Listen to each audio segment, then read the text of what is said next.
Hearing none, do I hear a motion for approval? I move to approve the minutes. Moved by Roman, second. I'll second. Second by Messina. Moved and seconded. All in favor say aye. Aye. Opposed say nay.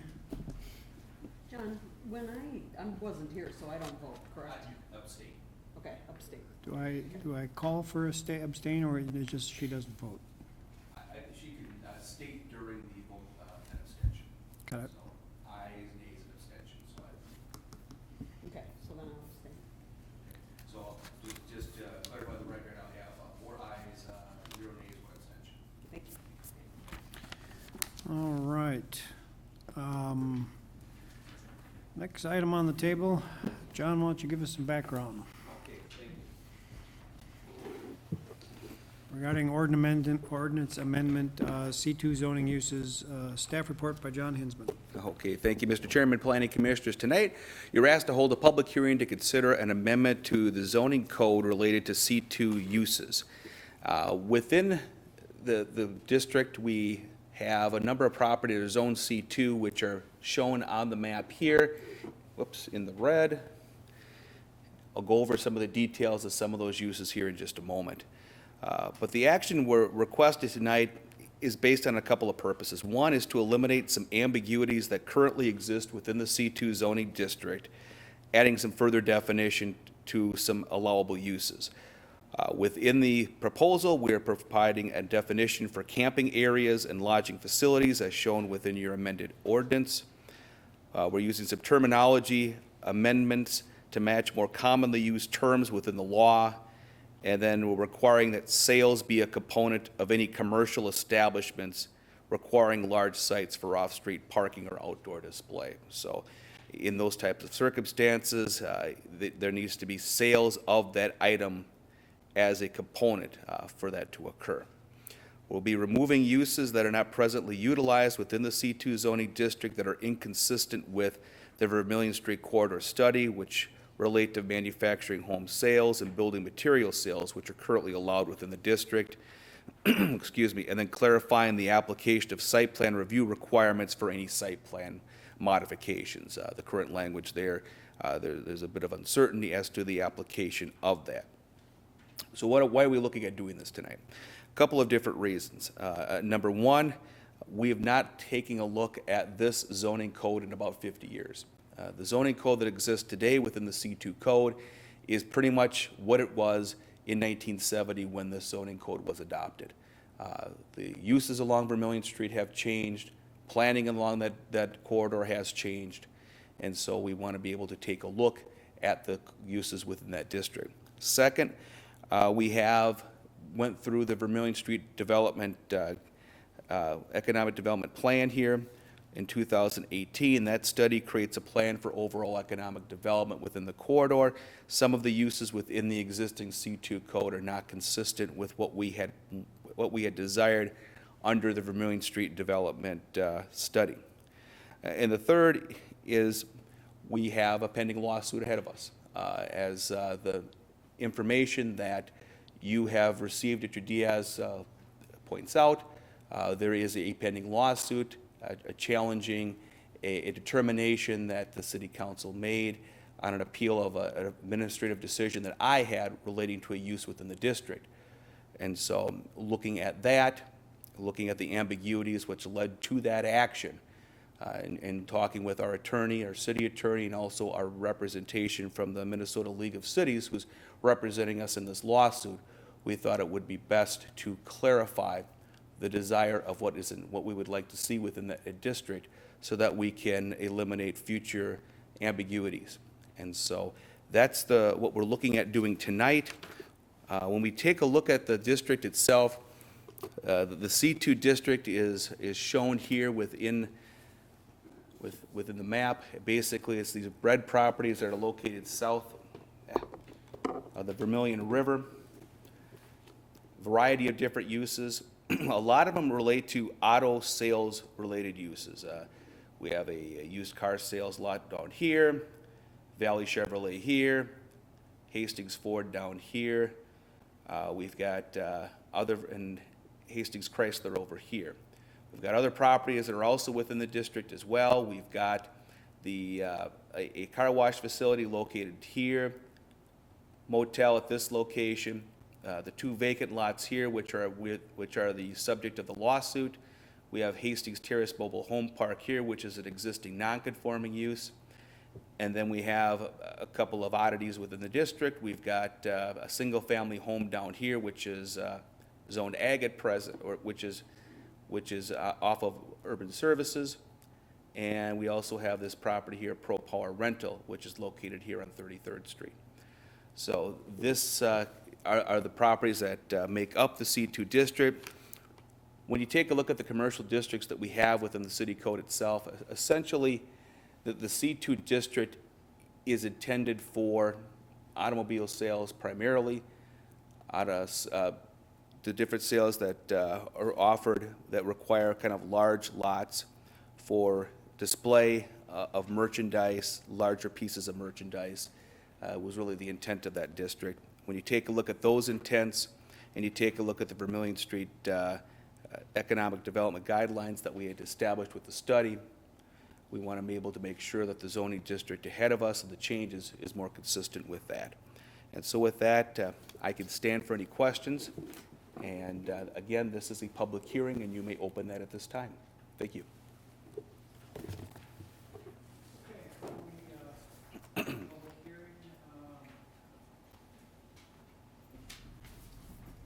Public hearing regarding ordinance amendment, C2 zoning uses.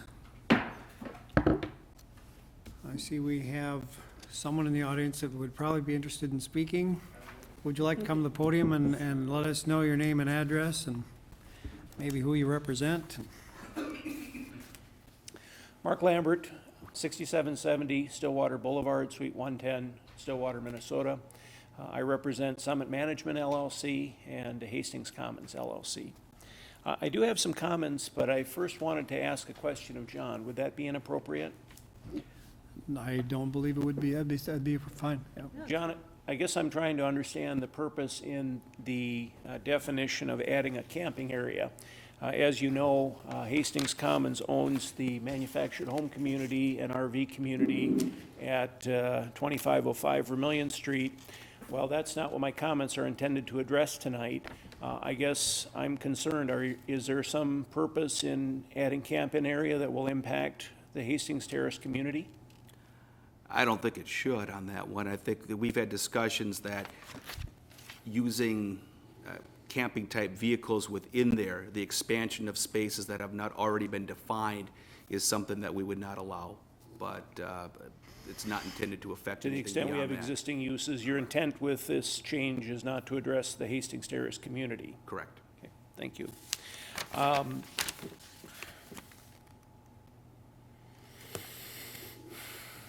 Chairman Johnson, members of the Planning Commission, I'm a little limited in what I can say tonight because of the litigation that's going on. I can assure you that I am very passionate and very concerned and very troubled by a lot of the actions that's happened in the last couple of months on this particular site. My comments are a little bit canned, but I'll try to make them somewhat original for you. In as much as we do have litigation going on, we didn't want to stray too far from text because obviously all of this will be subject to the same litigation review. With that said, I'm here on behalf of Hastings Commons and Summit Management. We own and manage 2 of the vacant parcels tonight that will be affected by this text amendment. I think John so accurately pointed them out as immediately north of the manufactured home community. We've been members of this community for 17 years. And frankly, I'm surprised that I have to be here tonight to register my objections into the record. As you know, and as John has mentioned, Summit is in active litigation with the city arising out of the city's actions relating to our desire to develop those 2 lots, which have been vacant for the 17 years since I've owned them. Adopting this amendment will only contribute to a troubling pattern of formal city actions made in bad faith with the clear and discriminatory intent to deprive Summit of its lawful property rights. Further, on January 6, 2020, the City Council adopted a resolution over our objections, which attempted to improperly and inaccurately rewrite and modify Summit's appeal hearing record that occurred 4 months earlier in August of 2019. Now, out of the blue, this proposed amendment seeks to amend the C2 district, which is part of this litigation, for the claimed purpose to, quote, eliminate ambiguities within the C2 zoning district, close quote. This proposed amendment will only further exacerbate the procedural missteps, the arbitrary and the capricious nature, the behavior of the city to date. We earnestly encourage the city to cease this arbitrary and capricious actions and to not proceed with this amendment tonight. As we've stated in the past, we are amenable to sitting down with the city to discuss a resolution to these issues, but this proposed amendment is not the proper approach, and frankly, it's just wrong. On behalf of Summit, I strenuously object to the proposed amendment, which is yet another targeted action to discriminate against us and attempt to deprive us of our rights under law. I'll stand for questions if you have any, but as I said, I'm somewhat limited because of the litigation that we're now in.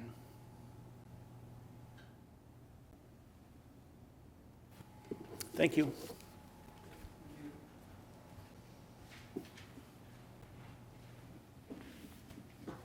Seeing no one else in the audience, I think we'll close the open meeting. Public hearing. Just to clarify the public hearing. Public hearing. Okay, Sorry. thank you. Close the public hearing. Commissioners? Thoughts, comments?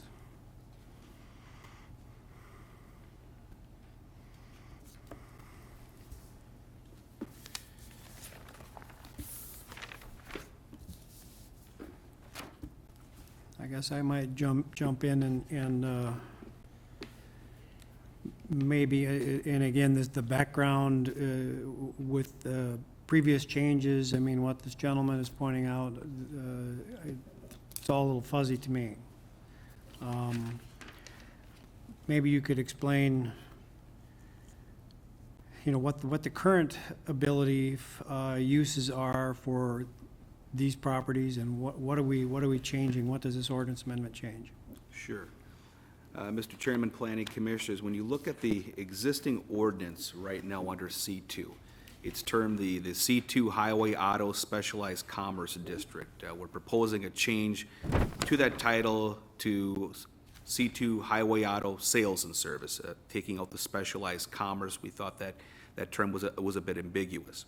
When you take a look at the intent statement that follows that, the only thing we're adding there is requiring, under the intent where we're having large areas for display of merchandise, we're requiring that merchandise be for sale, that it's not just for storage of miscellaneous items, that those items that are out there are indeed for sale and part of the operation of the business there. So that would be under A. When you look at uses permitted there's a broad statement at present which states commercial establishments which are oriented to the motorist, including but not limited to eating places, and then the other items that are in there. We are tightening that up. We're changing the word eating places to food and beverage establishments, a more commonly used term. We're keeping it automobile service stations, auto repair shops, car wash, changing motel to lodging facilities. The intent on that is that the existing uses within the district would be allowed to continue. If they're lawfully existing at present, that lawfully existing status would not change under this. Going into special use permits there, we're adding that requirement that it needs to be a commercial sales establishment, not just an establishment that requires large sites for off-street parking. And we are eliminating from a special use permit consideration manufactured home sales and building material sales, and clarifying at the end there that all of these items here would be subject to site plan review. So that's within the C2 district itself. Along with that, we're adding 2 definitions to the definition area of the city code. These are largely derived from state statute definitions for camping areas themselves and for lodging facilities. And so that is what we're proposing with the amendment tonight. So I also had a camping area caught my eye. Is there some reason we're adding that? Is it listed elsewhere in the code, or the camping is permitted? Why do we need a definition? Within the agricultural district, it does have reference to camping areas. And we have the southern one here is considered agricultural. The most southern lot is considered agricultural, or? Right now, that would be Zone C2, but there's, agriculturally zoned property within the city that there is a reference to camping, and so we wanted to provide a differentiation between camping and lodging.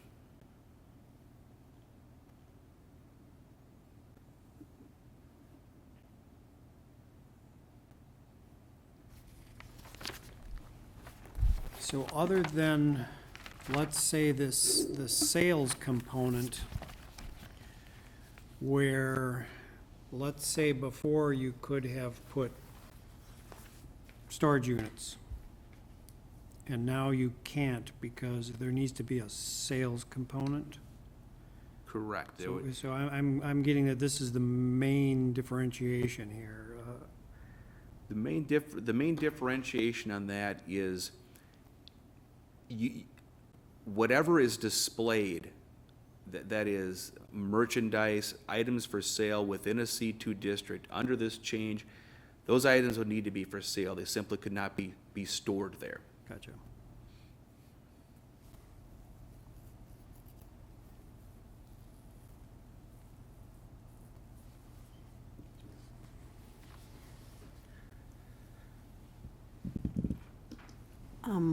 Chair.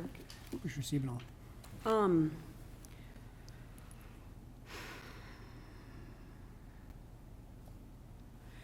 So I guess I'm extremely perplexed as to why the timing of this, to me, is,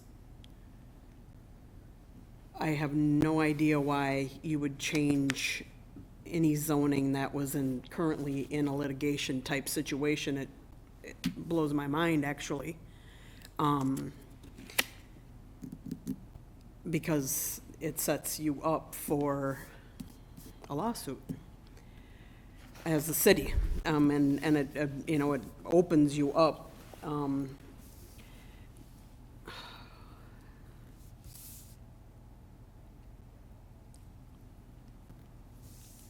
When this gentleman here asked about the camping thing, and was that intentionally targeted towards his client's property, and you said no, I'm wondering, why then? Why now? Why what now, Commissioner? Why are you pulling in this camping, lodging part of this? What triggered this to occur at this time? What brought us to this ordinance change now? What happened, what brought you to come up with wanting an amendment changed, or an ordinance change? Sure. When we're taking a look at the definitions proposed for camping area and lodging facility, that differentiate the uses between both of them. Camping areas right now do not have a definition within the zoning code, and so we thought it would be best to add that in there. We have references to hotels and motels within the code. We thought that having a lodging facility definition would be a more universal term to better define those, and that there's a differentiation in our mind between what a camping area would be and what a lodging facility would be. My question was, why now? What brought you to bring this up now? Mm-hmm. What sequence of events happened before you brought this in front of, before it was brought forward? Sure. And I don't want to get into great detail about the lawsuit, but I'll provide some background information for consideration here. But as far as the nature of the law, as far as the discussion of the lawsuit, you know, that'll go through its own process, and we are going through that as we speak. The nature of it arose from what's termed a Board of Zoning Appeals request from Mr. Lambert on the property he owns. He had proposed at the time what he termed a motor coach commerce facility, which would essentially be a place in which motor coaches would be parked and lots would be rented out for a period of time. Help me understand who this person is. I'm That not would be- following That you. would be that gentleman right there. Okay, so who you're representing, okay, gotcha. Okay, I'm sorry, I didn't connect the dots there. And so that went forward. There was a challenge by Mr. Lambert on my assertion that this did not fit within the C2 code. I think the nature of that is, you know, there's some disagreement and perhaps some ambiguities on what is and what isn't allowed. We're certainly in litigation on that relating to what we believe to be allowed within that district. That occurred. The city council, who serves as the Board of Zoning Appeals, affirmed my assessment of that, essentially saying, no, Mr. Lambert, this is something that could not occur within the district. Then Mr. Lambert proceeded within his rights to litigate this. We were served notice of it, and we're in the process of going through that as we speak. So that what you were just describing was exactly what in the ordinance amendment? Okay, so that wasn't part of camping or lodging, right? That's a different, that wasn't what you were describing, correct? I guess I don't follow you. It sounded to me like what, I thought you had mentioned earlier that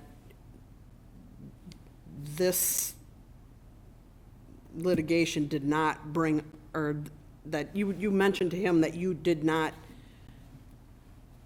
come up with these things with his property in mind when he had just asked you. He was asking about a different property, actually, because he also owns the Hastings Terrace Mobile Home Park. Okay, And I so think that was in what you're reference to that talking question about- mark? Correct, okay. So what you're talking about is the other piece that they own, To be, the one north of there. to be clear, let me go up to the map here. Mr. Mr. Lambert has interests in, I believe, in 3 properties within the vicinity here. There is 4, actually. There's the Hastings Terrace Mobile Home Park here, which is Zone C2, and then two vacant properties here and here, which are in front of the Value Stay or the Asteria Hotel right now. These 2 properties here is where he had proposed the motor coach commerce facility, and these are the properties that are involved in the litigation.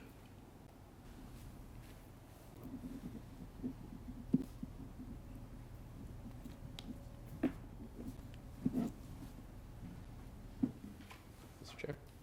Mr. Messina. So, just want to make a quick comment. So I'm bringing this back big picture here. I understand what this is regarding. It's the Vermillion Corridor Study. Obviously, it's a much needed development.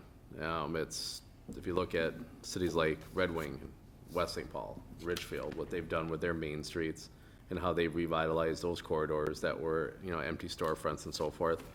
I wasn't here when the Vermillion River study was completed, because I was during my time off, but I read it thoroughly when it did come out. It's a fantastic vision, and it's much needed. And I think it would be remiss for us to concentrate just on a 2 pieces of property kind of deal, instead of looking at the overall picture and what the overall vision and what the goal is, so to speak. And so I kind of understand now that you've expounded on what the lawsuit was. I didn't know about the lawsuit or what that was, but what the proposed uses of that property were. But anytime you amend any kind of zoning, regardless of what district it's in. You're going to run into conflict. You're going to run into potential conflict where the use may not match what somebody really wanted to do, and it didn't get done. So you have to look at the big picture. And if we focus in on just 2 small vacant pieces of property of the 12 or 13, are there? I'm sorry, what was it, 13? Yeah, if you focus in on just 2 of the 13, you're really losing the vision of the big picture. So in my mind, since there's litigation already in progress regarding this specific property, you're right, that should work itself out separately from what we're considering here tonight, because that's already going to happen no matter what. It's already in progress. This doesn't affect that. It may be part of it, but it's not going to affect the final vision, if you will. It may affect the outcome, but it won't affect the corridor vision. I see where this is going, why we're looking at redistricting. So something for all the commissioners to think about. Big picture versus just focusing on these 2 tiny little properties, which, well, they're not tiny, but I mean, they're vacant. They've been vacant since I've lived here. So I'm kind of confused, after 17 years, why we're here now, finally developing them.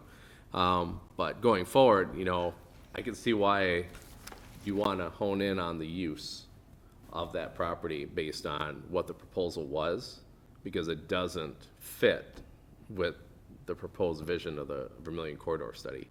It's just simply that way. So to prevent any ambiguity going forward, notwithstanding this property that's already in litigation, we do need to look at these amendments, as they said, for future development. So I think that's what we're here for tonight, and that's how I look at this. So, thank you.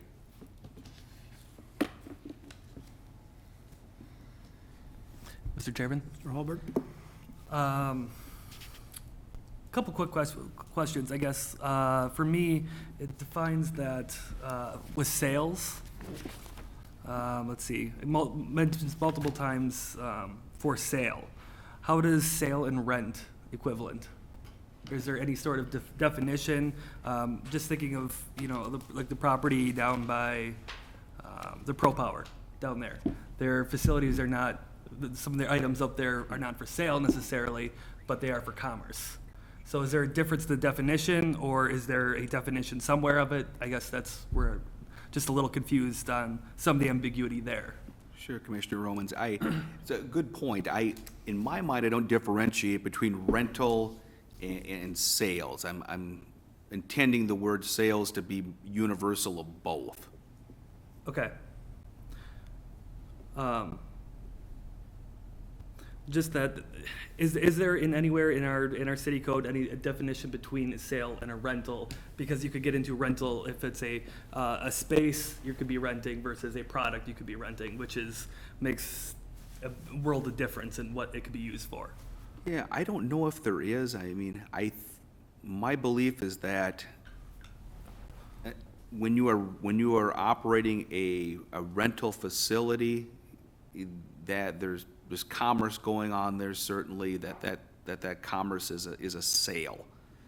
And so I'm looking at it from that standpoint. But I don't know if we have anything that really differentiates sales and rental within our code itself from a definition standpoint.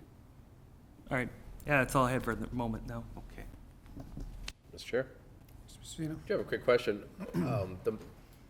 The proposal, the motor coaches being rented out, when you say being rented out, do you mean rented out for use on the road, or you mean rented out to live in on the property? I don't want to get into too much detail on this, Commissioner, but I think the intent of that was more for a night, either a nightly or few days or longer period that people would come in and park their motor coach there. So they kind of rent the lot out there to park it. Thank you.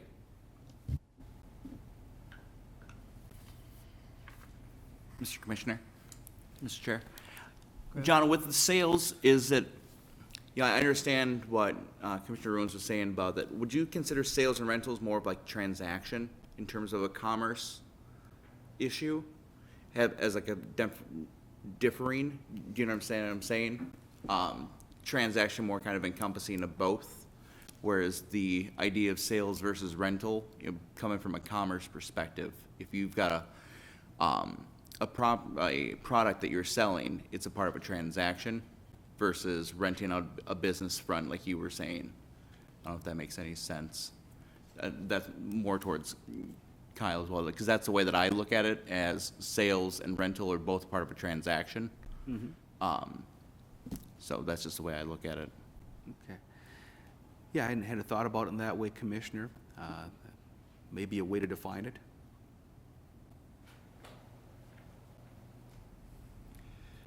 Yeah, sure, go ahead. I understand it's past the public hearing, I would just offer a comment. Can you sit up to the mic so the folks at home can hear you? And Mark Lambert, I do my best to stay quiet, but I would just offer a quick comment on this Vermillion Street study. I participated in the Vermillion Street study, and I participated in the study before that when the MnDOT was looking at closing off all the accesses through Hastings. Post time, I was a very active business participant. I've had these lots for 17 years. You're absolutely right. I've had a for sale sign on those lots for 17 years without any luck. That south end is a little challenged for whatever reason. If you look at the Vermillion Street corridor studies, there really aren't any recommendations saying eliminate camping areas. There aren't any recommendations saying make these changes. What's in the Vermillion Street corridor language talks about, let me find you the right page, I'm sorry. What's in the Vermillion Street corridor is Site I, opportunity site has similar characters to Site H.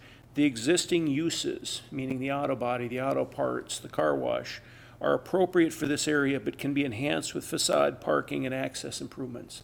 None of these changes tonight are being made for those purposes. So I guess, to be honest with you, my testimony that I gave you earlier was pretty forthcoming.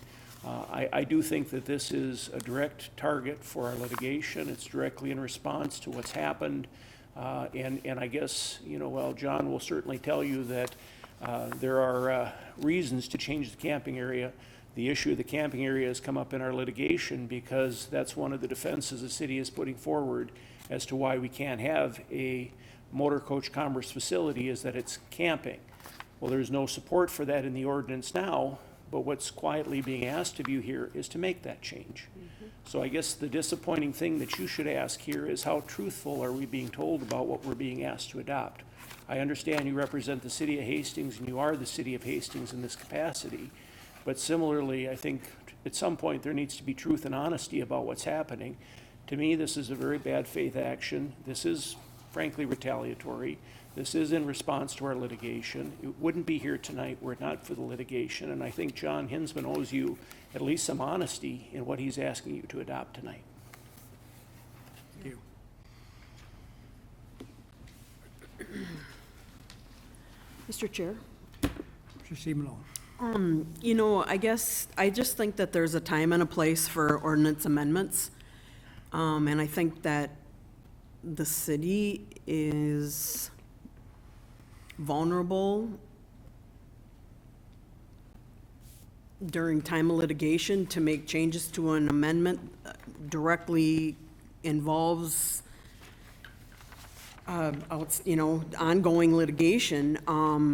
I just don't, I think it subjects the city to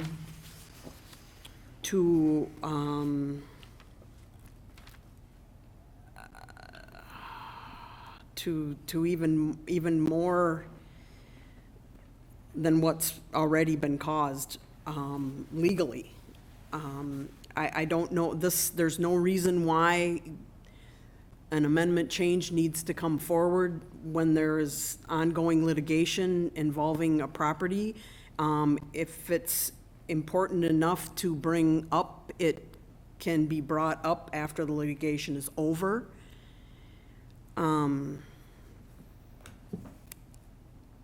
I've actually thought of this before with other ordinance amendment changes very recently, that they were being brought forward at a time that could very easily, potentially open the city up for legal action because the properties that it was influencing had, in my opinion, the ability, the chance of, what's the word I'm trying to come up with? That they would lose value with the amendment changes. And the properties are still and were up for sale. And when you're potentially losing value, and an amendment change would, cause you to lose value when it's on the market for sale, I just wonder about why the amendment is trying to be changing things when there's active pursuit to, businesses trying to, or, value of property being influenced. Like you say, it's been 50 years, why now? And I say this on a regular basis at these meetings, why now? Why an amendment to an ordinance versus a special use permit? And, I think it's all just quite muddled and not clear on a very regular basis. And I've been troubled about that since I've been on the committee here. And I just think that this is a clear indication that has to stop, because it opens the city up to be vulnerable to lawsuits. I clearly think that there's no reason to do this right now, and after the litigation's over, I think then it can be brought back up again if whoever thinks this needs to be done thinks it needs to come forward. But I think there's a time and a place, and this is certainly not the time. Thank you. Mr. Chair, if I could make a comment related to that. We have had our city attorney as well as the league attorney representing us in the litigation review the changes and frankly the basis for changing it now, whether that would be appropriate to look at an amendment now when we do have active litigation occurring. They were both in agreement that it was something that we could and should be doing at this moment. So the city attorney is in favor of bringing the amendment forward while current litigation is going on? Correct. That just blows my mind. I'm not an attorney, but when I've thought about this in the past and then it happens again, I just can't agree with that. Mr. Chair? Mr. Albert? I guess it's partly in my opinion on this. I know that there's a lawsuit coming forward of this, regardless of how we got here. I mean, the code has existed, like John said, for 50 years, and obviously it hasn't been examined since then. But it seems like the reason you examine a lot of these ordinances is because something happens that you have to all of a sudden look at it and say, hey, is there some ambiguity here? And that was my point on sales and rent, of clearly defining the language in there, prevents some ambiguity when we get into these situations. And so, regardless of the lawsuit and regardless of how they're going to find on this, I guess I look at it as we're here to change the city code, not the lawyers involved in anything like that. So I guess, if we put the lawsuit aside, all these other things, would we still agree with the changes in the amendment here going forward? Does it follow what the Vermillion Corridor plan is going towards? So I guess that's my 2 cents for right now. Thank you. Mr. Chair? Yes, sir. So this, because of what it is, this has been advertised, not this last newspaper, but the newspaper before. Commissioner, the public hearing notice was posted in the Hastings Star-Gazette not last Thursday, I think the Thursday before, to meet the 10-day requirement. In addition to doing that, We also mailed notice of this action to every property owner within the C2 district, including Mr. Lambert. Okay. Do you happen to have a copy of that letter? Is it in here? No. Essentially, we sent over the ordinance amendment that you see. The ordinance amendment that you see within your packet, and then a paragraph in there that stated there'd be a public hearing at Planning Commission tonight. Okay, so It- this, So they were given the full text of what is proposed that's in front of you tonight. okay, so this page here? Yes. Okay.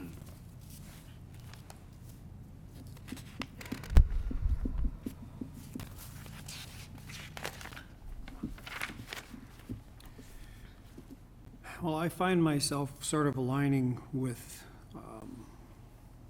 some of the comments, maybe more so Mr. Messina here, that we need to look at a bigger picture here as to,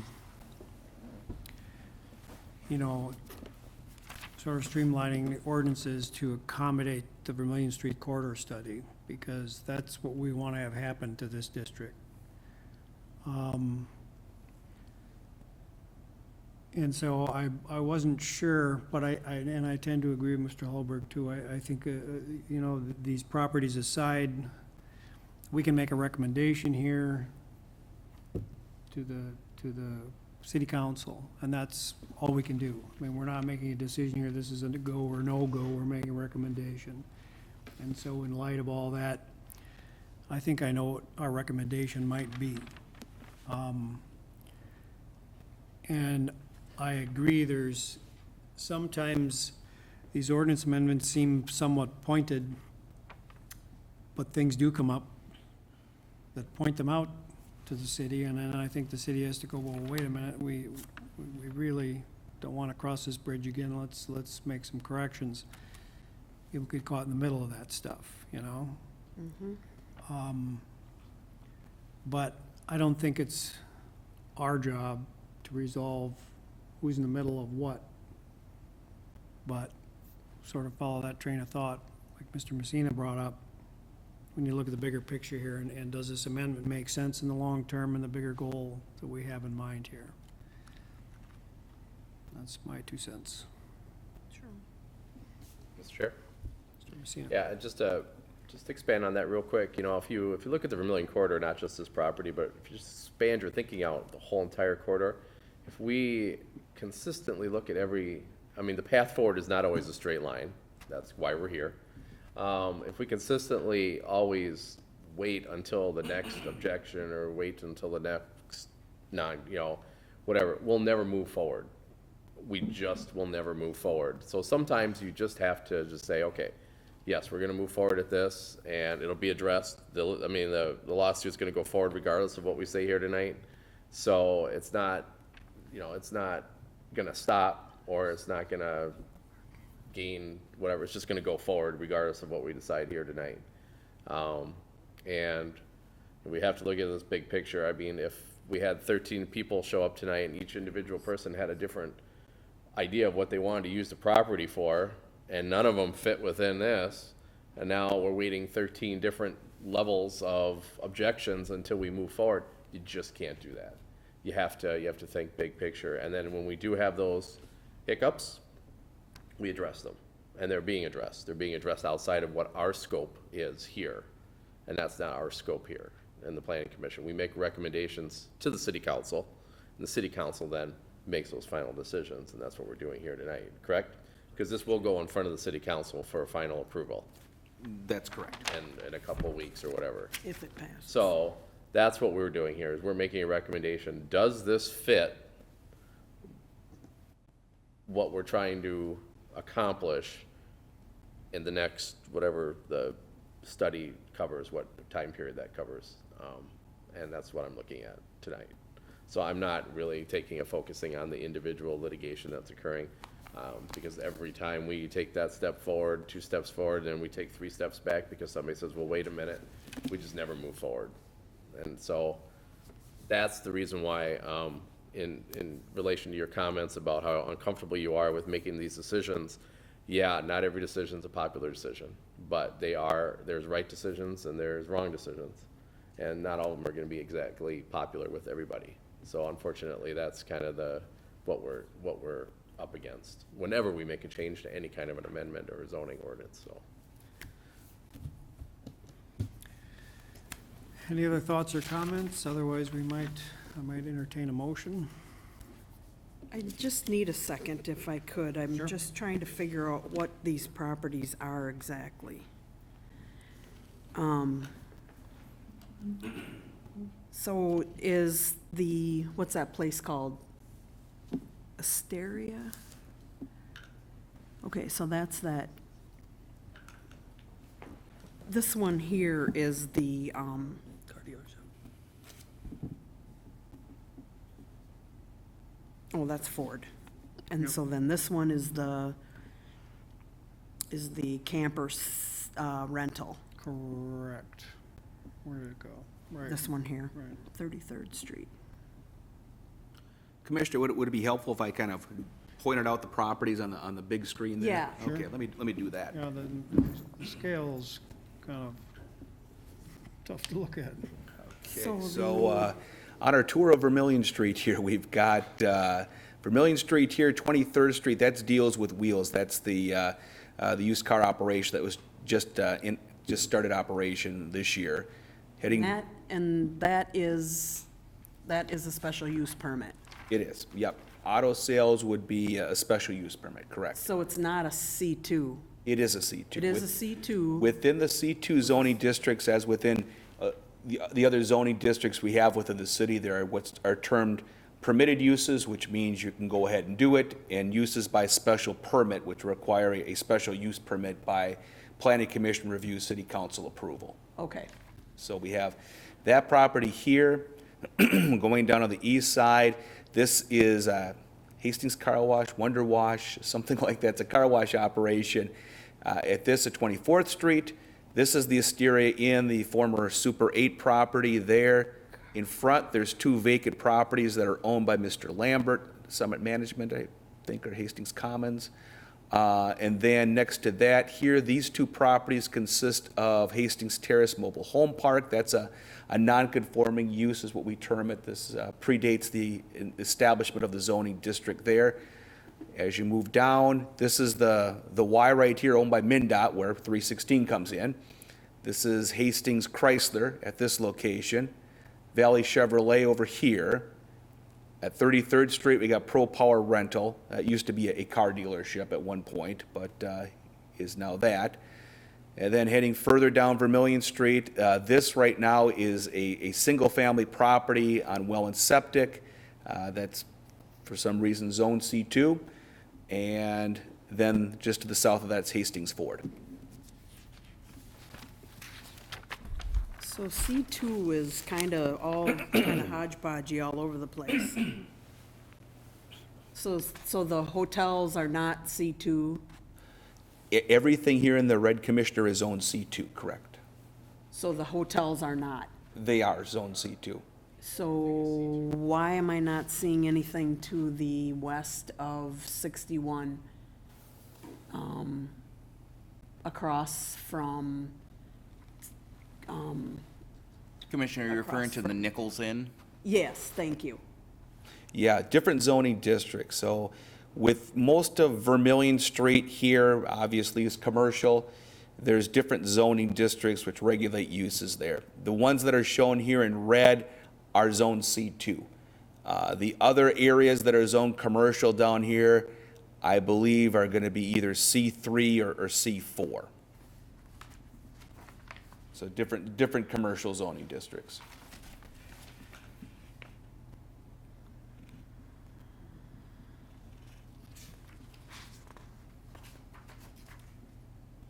So in this aerial, only the red boxes are C2, there's no other C2.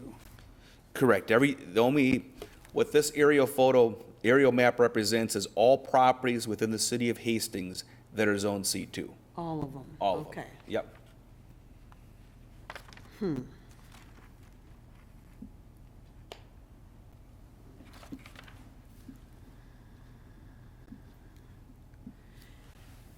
I've recently, No, do you go ahead, mind? go ahead. I've recently been thinking because I've run into or I've seen other cities come upon situations with mobile home parks. It's one of the most affordable housing that is available in the city of Hastings, and every city for that matter, typically. So I'm like looking at this to make sure that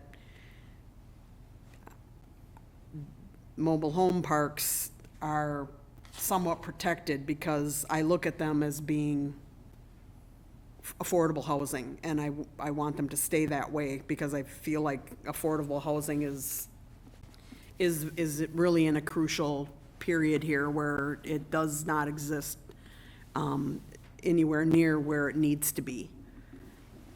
And that's why I'm kind of wanting to make sure that I'm thinking of that as I'm looking through this. Mr. Chair, Commissioner Messina. am I correct? This does not affect that. It does not, I mean. Right, I mean, you made that clear up front. Right. This particular change does not affect the mobile home park situation at Cor- all. That's not what we're here for. We're looking at the vacant properties and the other properties in red. Right. The Hastings Terrace Mobile Home Park here has been in existence prior to any establishment of zoning we had in the city. So it's Correct. termed a non-conforming use, which means it's grandfathered in, it can continue as is at the time. Yep, okay. That's why I wanted to just make sure that was Sure. perfectly clear, that this does not affect that, and it's not going to be a retroactive action to that particular parcel of land. I guess I would just respond to that by saying that's not altogether true, because Mr. Ginsman has added a prohibition on manufactured home sales. Yes. Nothing in the Vermillion Street corridor talked about manufactured home sales, so to us, it's an indicia that there is some targeting of our residents that have low incomes. No testimony, no indication as to why manufactured home sales are being prohibited with this amendment. Will be something that we will be raising, because we do feel like we're being discriminated on. And I should clarify a point in that, and perhaps it may lead to some further changes within the code itself. My intent in prohibiting mobile home sales is not to prohibit the sales of an individual mobile home within Hastings Terrace. What it is to prohibit sales of mobile homes that may be on display on Highway 61 that are vacant maybe not be the word, but more merchandise for sale, for, if that's the correct term or not. My intent is not to prohibit any transaction of units within Hastings Terrace. Is there a reason you're targeting manufactured homes? Those are homes that are sold to people who have limited income. Is there some purpose or reason why a manufactured home lot could not be created? Currently, it's permitted. Is there some reason why you're targeting the elimination of the manufactured home lot as a possible use on that property?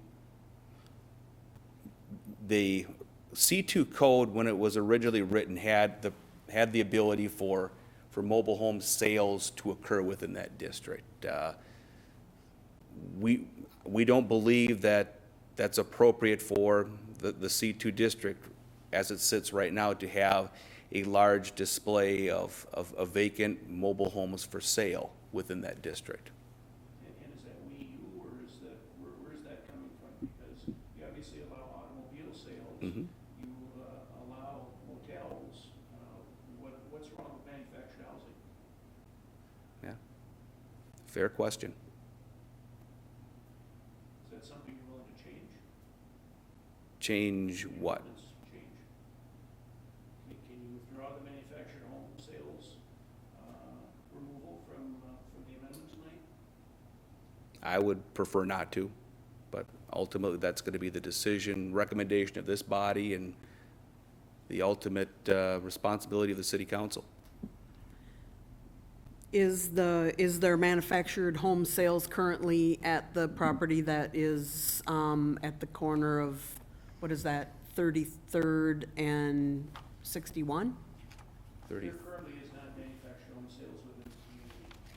As I said, we've been looking for a use for 17 years for the property. I think we've settled on one, we hope to prevail.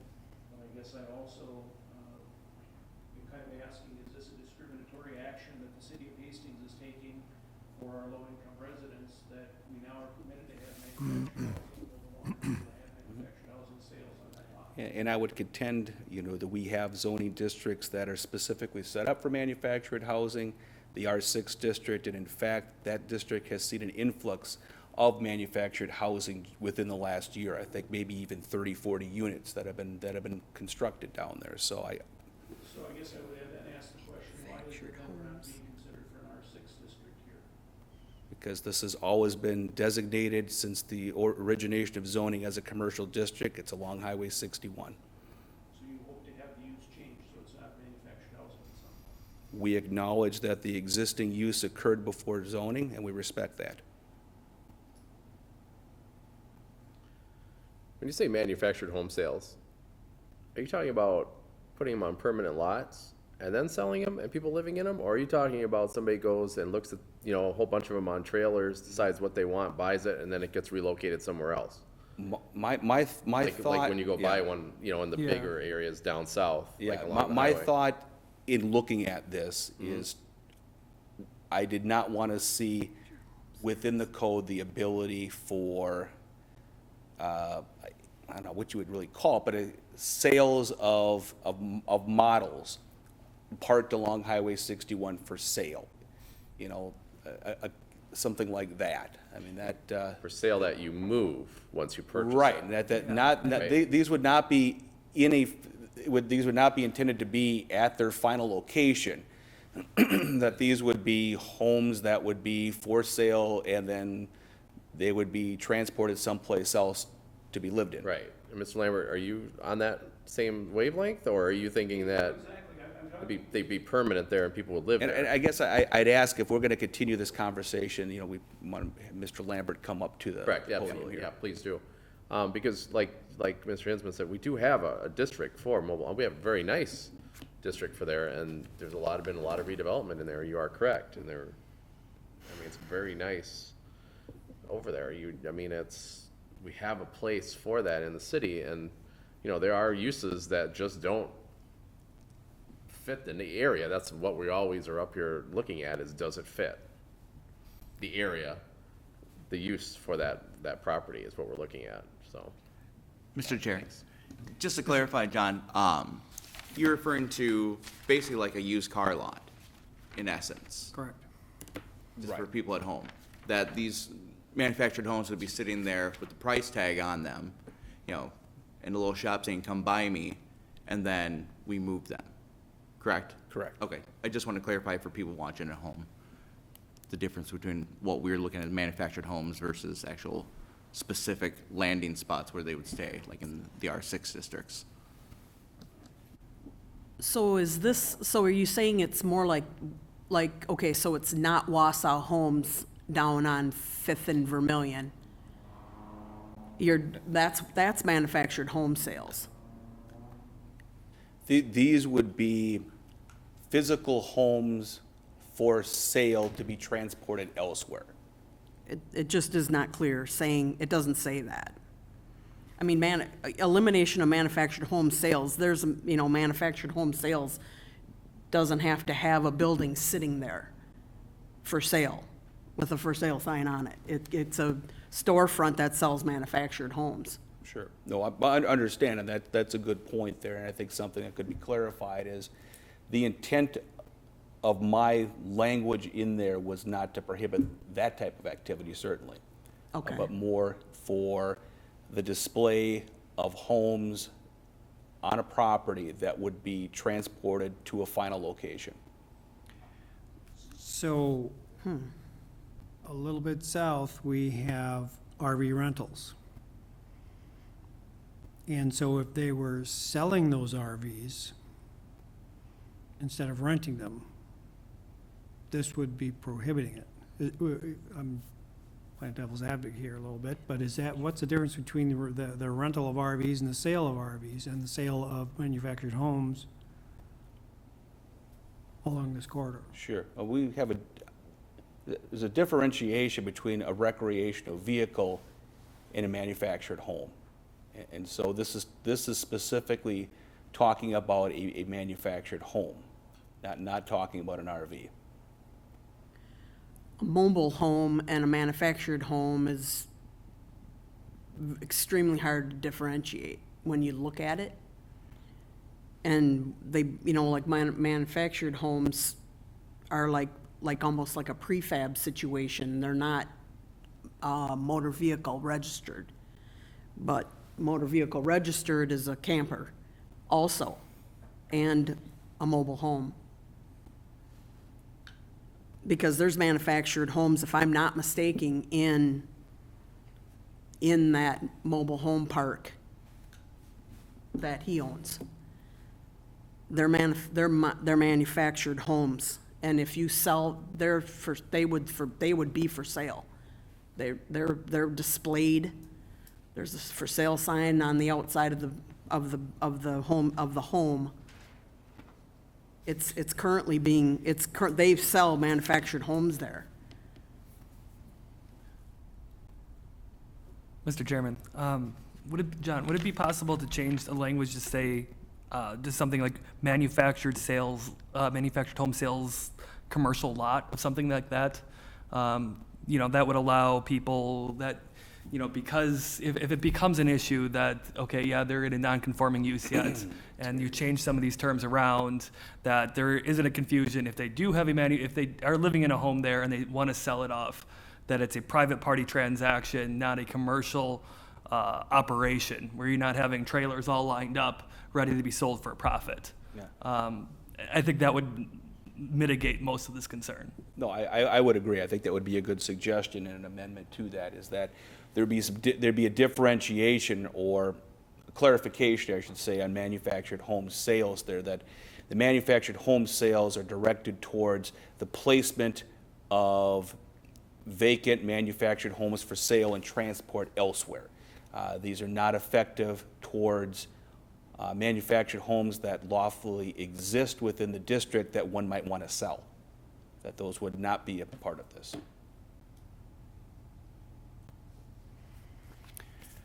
Well, in an effort to continue this intriguing conversations, maybe we can have Mr. Larkin come to the podium and I guess, thank you so much for your insights and comments on here. I guess frankly, I hadn't even caught this. I was quickly looking at the Vermillion Street corridor, nothing about manufactured homes mentioned. Nothing in our litigation has mentioned manufactured homes. So I guess I'm really at a loss to understand why manufactured homes is being pulled into this, other than some sort of an attempt to discriminate against the people that are living in our communities. Manufactured housing is a great form of housing, as pointed out by the Planning Commission member. I guess I'm not sure why it's just being added in here. Perhaps Mr. Hinsman can be forthcoming and share where the desire to eliminate a manufactured home sales lot, I think, is really what we're talking about here. It's beyond the issue of where we are today in the litigation, but frankly, it goes to the uses. What's wrong with manufactured housing? Why is it that it's suddenly being added in and deleted from one of the uses? I know the Vermillion Street corridor is being referenced as the source. It's not in the Vermillion Street corridor, I can tell you that. And nowhere else in our litigation has manufactured housing been mentioned, so why is this being pulled in here tonight, other than some sort of a discrimination further of our property rights on that site? So I guess I would just close by saying, if it looks like a duck, it quacks like a duck, it's probably a duck. I hope you all feel just a little bit uncomfortable with this tonight, because there's much more going on here tonight than it is just a simple Vermillion Street corridor amendment. Frankly, this is a continued attempt for an arbitrary and capricious action against a property owner that's owned that rights for 17 years. We've come forward with a use. We are in litigation. Someday we'll be done with litigation. Hopefully we'll have our use. But this is just simply an attempt to further curtail our rights. So please don't support it. thank you. I've got another question. Go ahead, Mr. Sevino. Thank you. The building materials sales, that is currently happening right now at that same location as the camper rentals. There's buildings there for sale. They're portable buildings on their house, their little, Sure, the sheds, yeah, that's. sheds and little houses, however you want to use them once you move them. Mhm. But it's certainly building material. Right. That's not my intent, to include that. Building material sales to me is like in my mind, a lumberyard. Oh, right. Right. And if I might, are you okay? Yeah, yeah. You know, the striking of manufactured home sales and building material sales, which used to be in the ordinance, I assume, and I was just trying to look, what was the lumber company, was it, that used to be right over here? Was it ABC? Oh, ABC? downtown, sure. Yeah, UBC. Yeah. And they're gone. Were there, I mean, when this ordinance was created, were there building materials, Yeah. places on site? And were there manufactured home sales on site such that the ordinances were made that way, or? Yeah, Mr. Chair, I'm not sure of the history. I don't recall any, but I could be wrong on that. Purpose behind that is looking at the Vermillion Street development guidelines, the corridor plan that we have. When you take a look at those types of facilities, you know, you're gonna have in a lumber yard or in a manufactured home sale there, you're gonna be creating larger lots with larger types of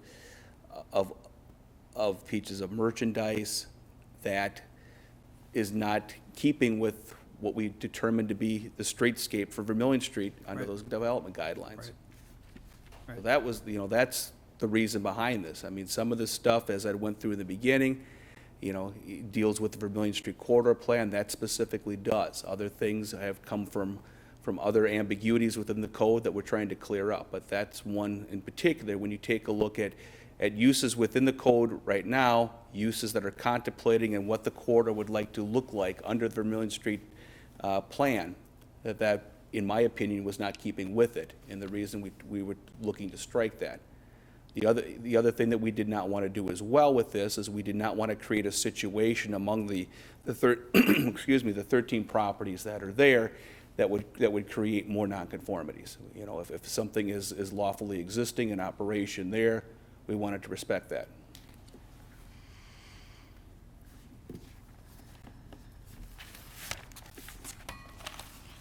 Suggestions?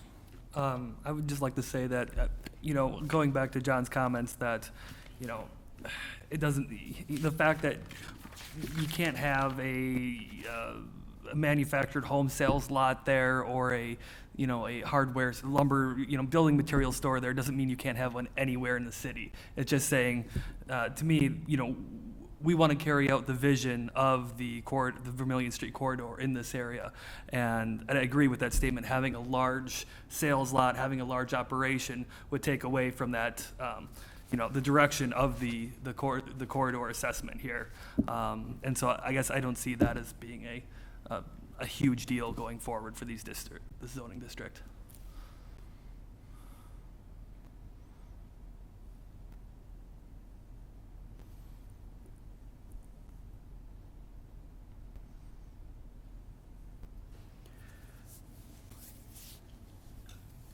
So all of the automobile sales down here on the south end of town, are they also somewhat grandfathered in? Are they special use or non-conforming uses, or?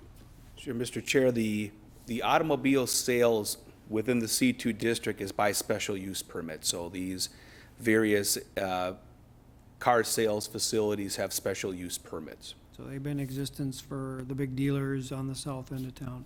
Right. And that's the same thing we issued for wheels on deals or deals on wheels? Right, and we, excuse me, when we considered a rezoning for the property and then also a special use permit to allow for the auto sales to occur there, correct? So it's Valley, the Ford dealership. Is there another one? Chrysler, Okay, and then deals with wheels. I think those would be the extent, yes. Ford. Mhm. And then 5 would be, I'm just counting, of these 13, there's, I don't know, close to half that are under a special use permit already. Mhm.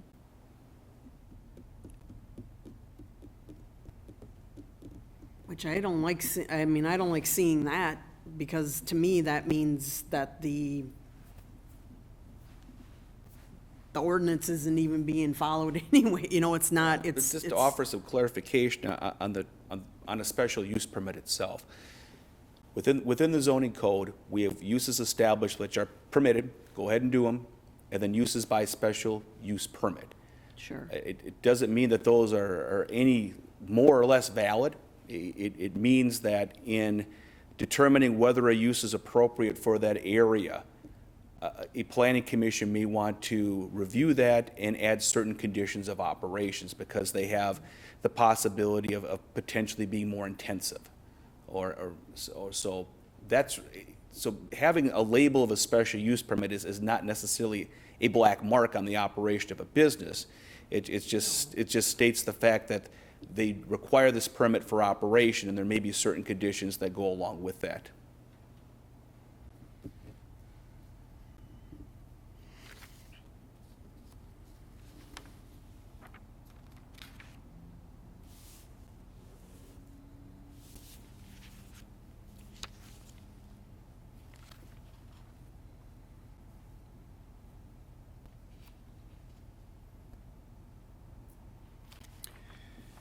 Well, in light of maybe what I'm hearing, I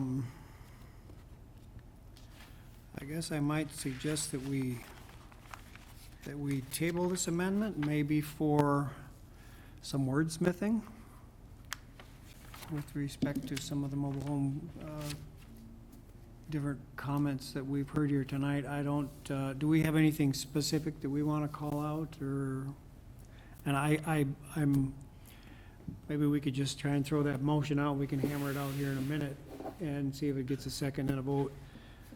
But I guess I move we table this for some refinements. Are you making a motion? I'm making a motion. I'll second that motion.